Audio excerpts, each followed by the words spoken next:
Rated T for Teen.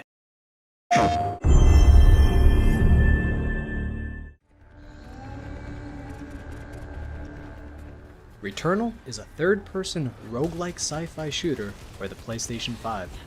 The game runs on Unreal Engine, but uses a lot of custom tech, like level generation, global illumination, and a GPU particle system that were all developed here at Housemarque.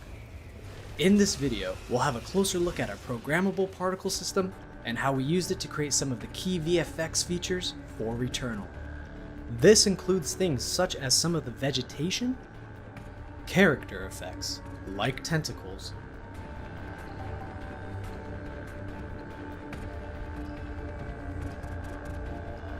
and volumetric fog driven by fluid simulations.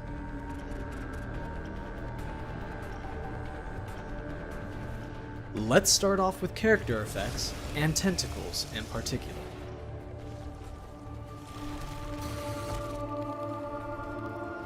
Tentacles in Returnal are constructed from chains of particles. Our VFX engine allows particles to have parent-to-child relationships.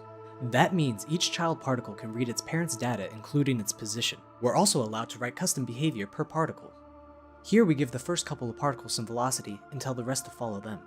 With the ability to customize the particle behavior and data, we can tell each particle to store its rotation as well. With position and rotation data available, we have enough information to create a smooth 3D surface between parent and a child particle. Let's make some of these particle chains follow a moving object. As the renderable surface is constructed per particle at runtime, we can easily modify their appearance in-game. Here, we make the particles switch to a different material and grow the chains longer and surface thicker. We can use signed distance fields to make the particles collide with in-game geometry. And from these collisions, we can spawn new particles or create events, for example, sounds. In-game, we use the tentacles to signal enemy states by changing the tentacle colors and behavior. Here, you can see the emissive color getting brighter before and during the enemy attack. We can access the character bone matrices from our particle system and bind the tentacles to bones or vertices of the enemy mesh. Besides telegraphing enemy intentions, the tentacles give the enemies dynamic secondary motion procedurally, without the need for keyframe animation. And when the enemies are defeated, we can detach the tentacles from them to provide a satisfying feedback to the player. But the use of tentacles wasn't limited to just enemies. We made some of the interactive vegetation on Atropos with them as well. In the next segment, we will have a closer look at our fluid simulation tech. We use fluid simulations extensively in Returnal. One of the most important use cases is to simulate airflow around the player. For that purpose, we use a fluid simulation grid that follows Celine as she moves around the levels. We refer to this simulation as global fluid simulation. Game events can apply impulses to that fluid grid. Here we can see a visualization of the fluid velocities appear when Celine fires her weapon. Other player actions like dashing and melee also have an effect on the simulation. Every visual effects system in the game can sample the global fluid simulation. Here we can see the vegetation reacting to bullets fired by Celine. We can also do similar things with almost any actor in the game. Here we can see the enemy bullets affecting the fluid simulation.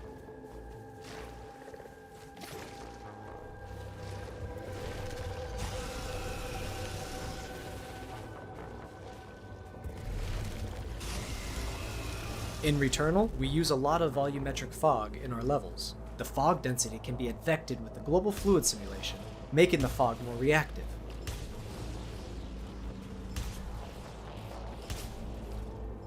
Similarly, we can use the fluid velocities to advect regular particles like the Xeno Archive holograms. And tentacles. In some cases, we wanted to use more detailed fluid simulations. Like here, Freke has its own fluid simulation for the fog that is emitted from its skeletal mesh. Also, there's a separate simulation for the fog on the ground, as we wanted to have some extra detail there as well. To emit fog from a skeletal mesh, we made a custom component that converts the mesh into voxels. Each of those voxels can emit fog density, and VFX artists have full control of the emission logic on a per voxel basis. To make the fog look more interesting, we can ramp up the density amount and add turbulence into the simulation. Volumetric fog isn't the only way to visualize the density field though. We can do isosurface extraction from the simulation data and give the effect a more solid appearance. This technique was used to bring some of the alien technology and cosmic horror elements on Atropos to life. In the last segment of this presentation, we're going to have a look at how we did some lightweight destruction visuals with our particle system. We do prefactoring of the destructible assets in Houdini. Before the asset is fractured, we do a pass where we separate the interior of the object from its surface. Here, the object on the left is the source mesh, the object in the middle is the fractured interior, and the object on the right is the fractured exterior. We export both the interior on exterior meshes from Houdini to Unreal Engine, using a custom format that allows us to retain information such as bounds and pivots. To keep things lightweight, we don't do RBD at all. Instead, everything is done via particle simulation. By using particle simulation only, we can keep the performance costs low enough to afford 1,000 pieces per destructible object and several destructibles on screen simultaneously. When a destructible object receives damage, we start detaching the exterior pieces from it first. When its health reaches 0, the whole thing collapses. During collapsing, we take advantage of our particle hierarchies and group particles together. This allows us to move groups of particles together and make them appear as if they were a single bigger piece. When the particle group collides with SDFs, we can detach child particles from it. Naturally, these objects can be destroyed by enemies as well.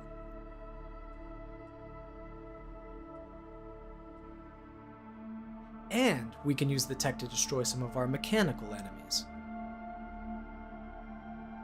The body of the Nemesis boss was rendered and simulated entirely using the particle system. Per particle control of the pieces allowed us to animate them based on where the player bullets hit. We also used a sparse fluid simulation and voxelizer for the Nemesis's head as well. In the later stages, we made the pieces move around by themselves to support the dreamlike atmosphere of the encounter.